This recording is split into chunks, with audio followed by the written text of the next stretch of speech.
पाली में वन्य प्राणी के हमले के बाद गांव में दहशत का माहौल है। 70 लोगों पर हमले में अब तक 6 लोगों की मौत हो चुकी है। वन विभाग का दावा, हमलावर जानवर का शव बरामद कर दहन कर दिया गया है, लेकिन ग्रामीण अभी भी दहशत में जीने को मजबूर है। एक रिपोर्ट देखते हैं।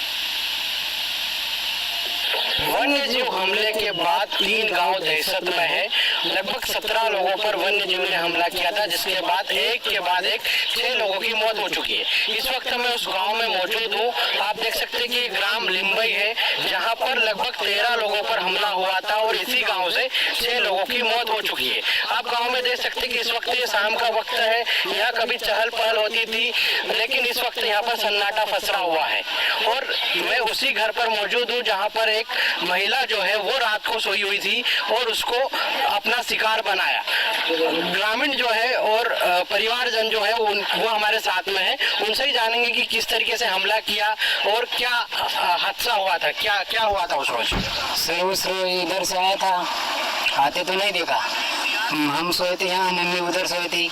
मम्मी को एक हाथ में काटा तो चिल्लाई और हाथ हिला तो दूसरे हाथ में धर लिया। दोनों हाथ को खून में रक्ताल कर दिया और चले गए।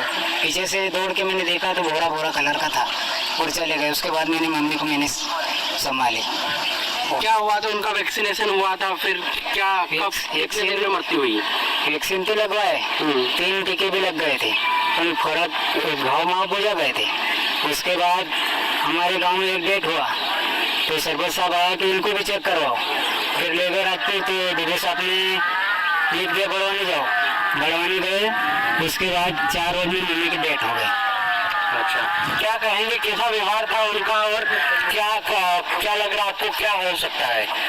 मेरी मम्मी का व्यवहार बहुत अच्छा था। मेरी मम्मी गाँव की छोरी थी और गाँव की ही बहू थी और आंगनवाड़ी में सहायिका थी। वो सब बच्चों को गांव में बुलाने पूरे गांव में जाती थी। वो किसी ने कभी भी मेरी मम्मी की बुराई नहीं की। आज भी मेरी मम्मी भले हमारे बीच नहीं है, फिर भी हम तो रो ही रहे, पर हमारे बीच जो भी गांव की महिला है वो सब मेरी मम्मी के लिए शोक मना रहे हैं। सबको बुरा लग रहा है। मेरी मम्मी का व्यवहार बहुत अच्छा था।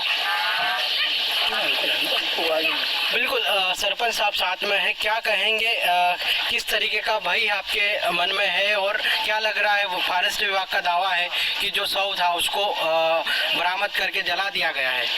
देखिए, 5 तारीख को ये जंगली जानवर ने हमारे गांव में हमला किया था। तो हमारे यहाँ 13 लोगों को काटा था और 5 पशुओं को काटा था। उसमें से 6 लोगों की मृत्यु हो गई है और जब जाके 1 महीने में कोई जानवर की एक डेड बॉडी मिली है, तो वन विभाग की टीम का कहना है कि ये जानवर वही है। बाकी जब 4 रोज पहले बिलवानी में ये हादसा होने के बाद वही महिला 3 रोज में शांत हो जाती, तो आज भी गांव के अंदर ये जनता का दावा है कि ये जानवर वो नहीं है, ये जानवर और भी घूम रहा है। तो आज भी डर का माहौल है और मैं हमारे वन विभाग की टीम को मैं कहना चाहता हूँ कि आप गश्त लगाइए।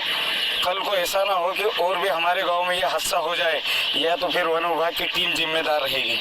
बिल्कुल, क्या कहेंगे आप, क्या लग रहा है आपको? अभी भी जानवर देखा जा रहा है और दूसरे जानवर भी देखे जा रहे हैं? हाँ, अभी भी कल भी एक हमारे गांव में फलिया में जो भैरू घाटी है वहाँ पर देखा गया है। रात को ही देखा था, तो उन्होंने निशान देखे सवेरे में खेत में से और उसको रात को भगाया और वन विभाग की टीम भी आई थी, उन्होंने भी सर्च किया था।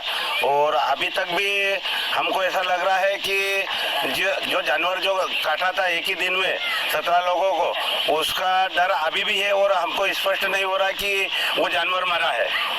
बिल्कुल, तो साफ तौर पर ग्रामीणों में दहशत है। अभी भी ग्रामीणों का मानना है कि वो जानवर जिंदा है और इनको अंदेशा है कि कहीं फिर वो हमला कर सकता है। लेकिन इसी बीच फॉरेस्ट विभाग का दावा है कि उन्होंने उसका रेस्क्यू कर जो मृत अवस्था में मिला था उसको उन्होंने जला दिया है। Yogesh Sohail, India news.